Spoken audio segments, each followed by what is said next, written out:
किया जाए, ठीक है ना। और गोबर खाने वाले कभी अजान नहीं रोक सकते हैं। ये देखिए, ये देखिए, ये बहन के साथ सोने वाले लोग अजान के रोक देंगे ना। अगला करे पहले कान पकड़ेगा और लड़की से माफी मांगेगा कि कभी किसी भी चीज में लड़की की इज्जत पे नहीं जाओगे, ठीक है ना। लड़की की इज्जत पे नहीं जाओगे। लेकिन सुनो, दूसरी लड़की नहीं है जो चुप रह जाएंगे, दूसरी लड़की नहीं कि चुप हो जाएंगे। देखिए, मुसलमानों की देशभक्ति पे हमेशा सवाल उठाया जाता है, लेकिन हम आपको बता दें कि इस देश में मुसलमान के अलावा कोई सच्चा देशभक्त हो ही नहीं सकता है।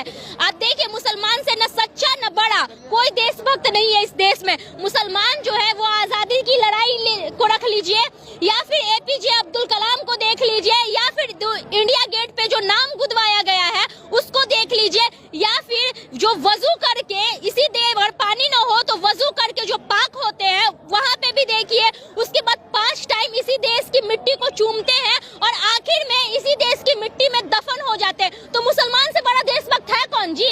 कोई नहीं है मुसलमान से बड़ा देशभक्त। फिर भी मुसलमानों की देशभक्ति पे सवाल उठाया जाता है। वही मुसलमान जो इसी देश की मिट्टी में पैदा होते हैं और इसी देश की मिट्टी में दफन भी होते हैं। मुसलमान डर जाते हैं, मुसलमान डर जाते हैं। मुसलमान किसी से डरते नहीं है। कौन बोलता है कि मुसलमान डरते हैं? मुसलमान को न कभी कोई डरा पाया है और न कभी डरा पाएगा। हम ऐसा सुने हैं कि मुसलमान जो है वो सिर्फ अल्लाह से डरते हैं, बाकी किसी से नहीं डरते हैं। मुसलमान किससे डरेंगे? मतलब कि बीजेपी वाले से मुसलमान डर रहे हैं। अरे नहीं, ये गोबर खाने वाले ऐसा सोचते हैं कि मुसलमान इन लोगों से डर रहे हैं। गोबर खाने वाले मुसलमान जो करबला की लड़ाई, बहुत सारी जंगें इन्होंने जीती है और ये इन गोबर खाने वाले से डर जाएंगे? गोबर खाने वाले बस सोशल मीडिया पे बोलते हैं, गोबर खाने वाले से मुसलमान नहीं डरते हैं। मुसलमान जो है बुलडोजर के डर से डर रहा है कि पत्थर चलाने वालों को बुलडोजर चल रहा है। पत्थर चलाने वाले पे बुलडोजर चल रहा है। मुसलमानों को तो अब इतना ज्यादा टॉर्चर किया जा रहा है कि अब सच में सोचना चाहिए। और मुसलमानों को टॉर्चर किया जा रहा है, लेकिन हमारा देश जो है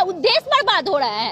ये जो सोच रहे हैं कि हम नाच रहे हैं, मुसलमानों के घर पे बुलडोजर चल रहा है, तो आप देखिए ना, यही मुसलमान को क्या बोले थे कि अभी इंदौर की बात है ना कुछ दिन पहले की, इंदौर में ये लोग आग का जुलूस लेके निकले थे कि हम मुसलमानों को नहीं यहाँ पे रहने देंगे, और उसी के आग के जुलूस में वो लोग खुद जल के राख हो गए। उसमें कौन लोग जले? गरीब लोग जले होंगे, नेता लोग जले? बिल्कुल, जिनको झंडा पकड़ाया गया था, जिनको जय श्री राम का झंडा पकड़ा दिया गया था, वो लोग जले। अभी जिस तरीके से वायलेंस हुआ यूपी में, संभल में, अभी उसके बाद कांड सुनने में आ रहा है कि वहाँ के इमाम को उठा लिया गया अजान की वजह से। बताइए, जिस देश में अजान और आरती एक साथ होती है उस देश में इतनी ज्यादा नफरत फैलाई जा रही है कि अजान पे उठा लिया जा रहा है। भैया, अजान पे क्यों उठाया जाएगा जी? 2 या 3